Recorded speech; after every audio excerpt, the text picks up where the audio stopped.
Hello guys, welcome back to my channel. This is Sananya Janeja and I gave my CUET exam April 2024 इसी year and these are some tips and some advices that I wish I should have followed. मेरे 734 आए and I was obviously aiming for 800 out of 800 and these are some general tips जो कि I would say कि सब पे लगती हैं no matter what stream you have. तो मेरे एग्ज़ाम्स बोर्ड एग्ज़ाम्स के बाद I had only like 1.5 month left या फिर 1 month मान लो बिकॉज बोर्ड्स के बाद ना आपका मन नहीं करता तो 15 दिन तो आई wasn't serious at all and उसके बाद एग्जैक्ट आई थिंक 15 दिन बाद डेट शीट आ गई एंड मुझे पता चला कि now 1 month from that date I had my first CUET exam and वो लगातार थे like I had English then I had economics देन एक छुट्टी के बाद I had business I think 2 दिन बाद ये 3 दिन बाद आई हैड साइकोलॉजी और इंग्लिश के दिन ही मेरा जनरल टेस्ट का भी पेपर था. ठीक है, तो दीज वर माई एग्ज़ाम्स जो मुझे देने थे and my score obviously CUET में इंग्लिश काउंट होता है एंड अदर 3 सब्जेक्ट्स आपको वो कोई भी हो सकते हैं, आप ज़्यादा भी पेपर दे सकते हो. And the very big change was कि मैं प्रिपेयर कर रही थी थ्रू ऑनलाइन, ठीक है, मोड एंड एकदम से झटका लगा कि OMR पे होगा. आई पर्सनली थिंक कि OMR mode is not better but I would still help you prepare कि आपका चाहे OMR में हो या CBT मोड में हो, जो मिस्टेक्स मैंने की हैं वो आप ना करो. So let's get into the video. See, my first mistake was कि मैंने सोचा कि मैं बोर्ड्स पे इतना सीरियस नहीं होंगी एंड उसके बाद मैं CUET में देख लूँगी. ठीक है, द प्रॉब्लम वॉज कि जब आप बोर्ड्स में सीरियस होते हो ना तो आपका कहीं ना कहीं CUET का जो सिलेबस है वो रिकवर हो जाता है. आई शुरू से ही I was preparing more for CUET या फिर हो जाएगा MCQs ही तो आने हैं. मुझे थिंक इज़ कि बोर्ड्स में आपका फोकस रहता है ना तो आपका CUET में ऑटोमेटिकली आपका 70 to 80% हो जाता है. एंड इसीलिए जब मैंने बोर्ड्स पे फोकस नहीं किया तो मुझे बाद में 1 महीने में दिक्कत आई. ठीक है, हाँ, जब एकदम मैं ये नहीं कह रही कि बोर्ड्स पे मैंने लास्ट के 1 महीने या 2 महीने इतना फोकस नहीं किया. हाँ, लास्ट के 2 महीने मैंने फोकस किया पर पूरा ईयर जितना मुझे कंसिस्टेंटली पढ़ना चाहिए था I couldn't study that much and इसीलिए आई थिंक मेरी परफॉर्मेंस बहुत गिर गई. तो अभी आई थिंक दिसंबर है. ठीक है, आप चाहे आप दिसंबर में ही शुरू करें, दिसंबर में भी I was in that serious regarding my studies. But अगर आप अभी कंसिस्टेंटली पढ़ोगे, अभी बर्नआउट नहीं करोगे ना अपने आप को तो ही चलेगा. बिकॉज लास्ट में जब आप बोर्ड्स के लिए 1-2 महीना बहुत जम के पढ़ते हो तो आप बर्नआउट हो जाते हो और आपको लगता है कि CUET के लिए मैं इतना नहीं दे पाऊँगा. ठीक है, तो अपनी एनर्जी को आई वुडंट से कि एक बार में लगा दो, कंसिस्टेंट लगाओ, अपनी एनर्जी को डिवाइड करो. ठीक है, ऐसा भी नहीं है कि मैं बोर्ड्स के लिए पढ़ा जा रहा हूँ फिर मैं इतना बर्नआउट हो जाऊँ कि मैं CUET के लिए पढ़ ही ना पाऊँ. इसलिए अभी आपके पास दिसंबर है ना, दिसंबर में भी आपको अपने आप को ऐसे धीरे धीरे लेके चलो. जैन में भी एंड फेब में भी आप अपना टाइम को एलोकेट करो ताकि आपको लास्ट में बर्नआउट फील ना हो. और वही, क्योंकि आप अगर आई वुड से कि आप अगर लास्ट में ऐसे बिल्कुल 2 महीने बिल्कुल 12-13 घंटे पढ़ने लग जाओगे तो मे भी CUET के टाइम तक आप इतने बर्नआउट हो जाओ. सेम सिलेबस होता है ना, आप 1 साल से वही सेम सिलेबस पढ़ रहे हो 1 साल से ज़्यादा से, तो दिमाग ख़राब हो जाता है.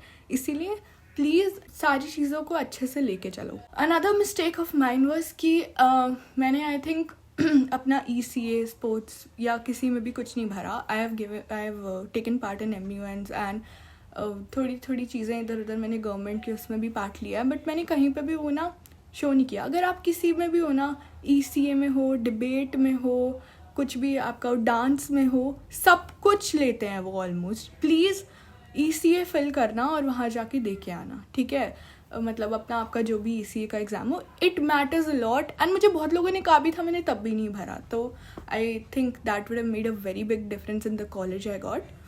बाकी डोंट लिसन टू एनीवन जो कहेगा कि CUET के लिए तो मैं नहीं पढ़ रहा, ऐसे ही हूँ. मतलब जब लास्ट का आपके पास 1 महीना 2 महीना, होपफुली आपके पास हमसे ज़्यादा टाइम हो, पर आपके पास लास्ट में जितना भी टाइम हो, आपके दोस्त कह रहे हैं यार मैं नहीं पढ़ रहा, मैं नहीं कर रहा, छोड़ना, हो जाएगा.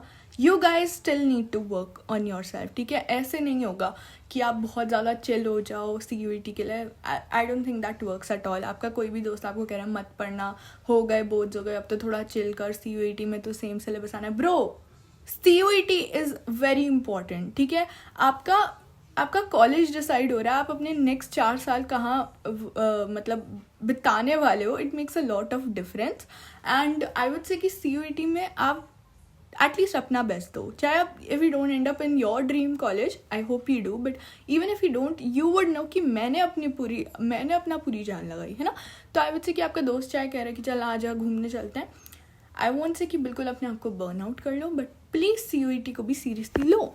माई नेक्स्ट स्टेप इज़ कि मैंने भी डिलीटेड सिलेबस बहुत ज़्यादा लास्ट के दिन किया था. डोंट डू दैट, ठीक है. सिलेबस, डिलीटेड सिलेबस भी आप साथ साथ कवर करो. CUET के लिए डिलीटेड सिलेबस कवर करना इज़ इम्पॉर्टेंट, बिकॉज कभी कभी डिलीटेड सिलेबस से इतने ईजी क्वेश्चंस आ जाते हैं, बट आपने वो कभी देख ही नहीं रहे होते. मतलब वो आपने टॉपिक ही नहीं करा होता, तो आपको लगता है कि यार ये मुझे नहीं आता. आप जो अपने कोर्स के, जो आपने पहले पढ़ रखा है, उसके टफ क्वेश्चंस अटेम्प्ट करके आते हो, and that ends up making you lose marks. So don't. आप पूरा सिलेबस पढ़ के जाओ. मैंने लास्ट डे पढ़ा था इकोनॉमिक्स के एग्जाम में deleted syllabus, because I thought last में हो जाएगा, बट टर्न्स आउट कि पेपर में बहुत कुछ आया था. एंड दैट्स वाई मेरे इकोनॉमिक्स में काफ़ी लो थे. आई थिंक आई गॉट 165 या ऐसे ही कुछ था. तो 4-5 क्वेश्चंस मेरे गलत हो गए थे इकोनॉमिक्स में, एंड मुझे लग रहा था कि मेरे 10 क्वेश्चंस रॉन्ग है. I was crying so much, क्योंकि लगातार होते हैं पेपर्स, तो इतना ज़्यादा प्रेशर होता है. इंग्लिश दे के आओ, फिर जनरल टेस्ट. आपके शायद लगातार ना हो, I can not guarantee, but it was a lot of pressure. That was a very bad time in my life. I was going through something. तो आई होप कि आप लोगों के साथ ऐसा ना हो, इसलिए बी प्रिपेयर्ड. और डिलीटेड सिलेबस अभी आई वो उनसे कि अब तो बोर्ड्स आ रहे हैं, तो you sit and do the deleted syllabus. But हाँ, जब CUET का टाइम हो, आप एटलीस्ट अपना बोर्ड का सिलेबस इतने अच्छे से कर लो, इतनी बार कर लो कि आपको वो हो कि लास्ट में आप डिलीटेड सिलेबस अच्छे से कर पाओ, ठीक है. I hope that make sense. अब आते हैं इंग्लिश की टिप्स पे. ओके, इंग्लिश का एग्ज़ाम मेरा फर्स्ट एग्ज़ाम था, and it went very bad because I couldn't allocate the time. और खाली मेरा गंदा नहीं गया था, मेरे एटलीस्ट मेरे सेंटर में सब रो रहे थे. और if you check out my videos and मेरा जो व्लॉग था इंग्लिश का, यू विल सी कि सब रो रहे थे. तो द थिंग इज़ कि इंग्लिश का एग्ज़ाम को CUET का बहुत अनएक्सपेक्टेड हो सकता है. तो प्लीज़, अभी आपके पास 3 महीने हैं, तो 4 महीने भी हो सकता है मे बी. तो आप इंग्लिश कॉम्प्रिहेंशन बहुत अच्छे से कर लो, वो कैब कर लो.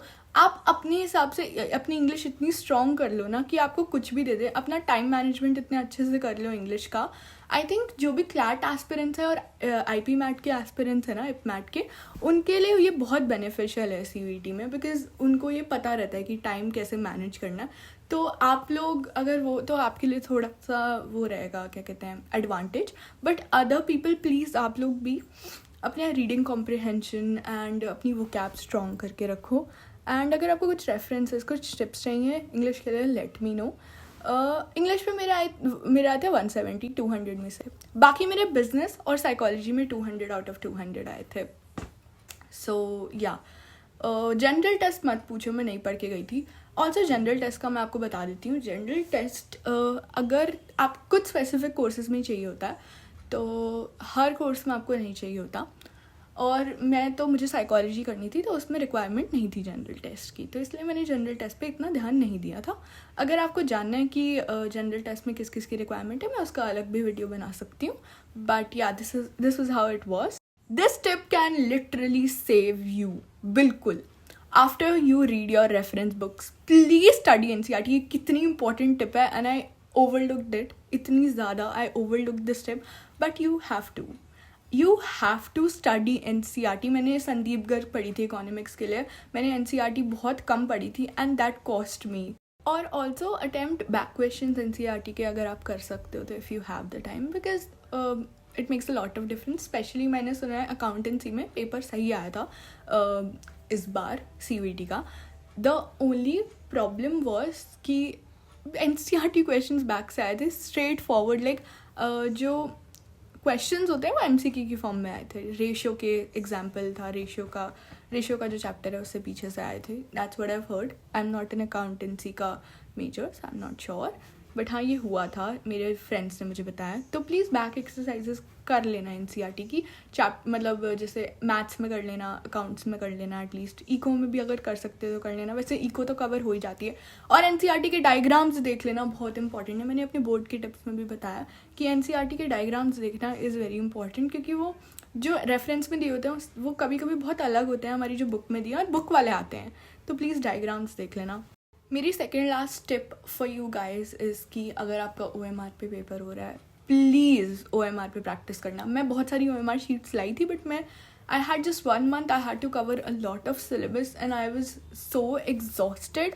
तो मैंने, it's not an excuse, I am telling you, at least 5 OMR पर सब्जेक्ट प्रैक्टिस करना, at least 5 sample papers, because it can make a difference. OMR में सर्कल करने में टाइम जाता है जो आप रियलाइज़ नहीं करते. इकोनॉमिक्स में भी मेरा ऑलमोस्ट पेपर छूटने वाला था. लास्ट में मैं क्या सर्कल करके आई हूँ. मैंने 2-3 OMR मिस्टेक्स की थी, आई एम टेलिंग यू. मैंने 2-3 OMR मिस्टेक्स की थी इकोनॉमिक्स में. सो आई कैन नॉट कम्प्लीटली से कि मेरी वो भी गलती थी कि मैंने क्वेश्चन गलत रीड कर लिए या जो भी है. मैंने OMR मिस्टेक्स भी की थी 2-3, विच रिजल्टेड इन मी गेटिंग, मतलब 2-3 क्वेश्चन 15 मार्क्स तो ऐसे ही चले गए ना OMR की वजह से. तो that hurts you more than जब आपको क्वेश्चन नहीं आता. आपको तब दर्द होता है जब आपने गलत वो कर दिया. और बहुत सारे पीपल आई नो, उन्होंने वो ही एक बीच में स्किप हो गया तो पूरा ही गलत मार्क कर दिया. And you can not use whitener, at least मेरे उसमें नहीं अलाउड था. And I didn't even try, क्योंकि मुझे था कि क्या पता वहाँ जाके मेरा पेपर रिजेक्ट हो जाए. अभी यहाँ पे टीचर कह दे OMR पे कर लो सर्कल, और बाद में मेरा रिजेक्ट हो जाए. तो मैंने ट्राई ही नहीं किया, which I also regret. But still, मतलब I was just trying to be careful, so I don't blame myself. So yeah, and the last tip would be never ever think that you don't deserve DU. DU सबके लिए है, literally. Delhi University is for everyone, no matter कैसे भी हो आप पढ़ाई में, ठीक है. आपको मिल जाएगा, आपको बस अपना बेस्ट देना है, ठीक है. And please start believing in your self. That's how you. मेरे पेरेंट्स को लग रहा था मुझे नहीं मिलेगा DU, because I was so sad. मेरे को सारे पेपर मुझे ऐसे लग रहे थे मेरे बहुत गंदे गए हैं, ये मिस्टेक हो गई, वो मिस्टेक हो गई. एंड हमारा रिजल्ट आने में इतना टाइम लगा. माई पेरेंट्स से लाइक तुझे मिल भी जाएगा या तेरा प्राइवेट में कराया. And I was so confident in my self. मैं भी डरी हुई थी, but I had that confidence कि चाहे मेरा पेपर कैसा भी गया हो, मैंने जो भी किया हो, मैं DU में घुस सकती हूँ. I have the potential, I have the capability. I believed in my self. जब मैं from preparing to executing to waiting to actually getting the result, I did end up getting in DU. तो the thing is कि don't ever stop believing. even अगर आपके बाद में boards में कम marks आते हैं. अब मेरा बोर्ड्स का result was declared like 2 days before my first exam and I got 92.4. I wanted above 95 and I was so devastated. मेरा पूरा confidence level कम हो गया था. स्पेशली मेरे बोर्ड्स में इको में और इंग्लिश में कम आए एंड इवन CUET में. बट द थिंग इज़ कि अ lot of it was because मैंने सोचा कि अगर मेरे इसमें नहीं आ रहे हैं तो मेरे CUET में भी कहाँ ही आ सकते हैं. तो don't let that get you. Board का result should not affect you at all. Boards हो गए हैं, बाद में CUET है, doesn't matter. Keep it in the past, ठीक है, चाहे आपका कभी भी रिजल्ट हो. I believe in you guys and I hope you come and see this video again and again to make you motivated. And yeah that's it. अभी के लिए मेरी टिप्स मेरे पास यही है. Thank you so much for watching this video and I hope I could make your preparation a little better. Bye!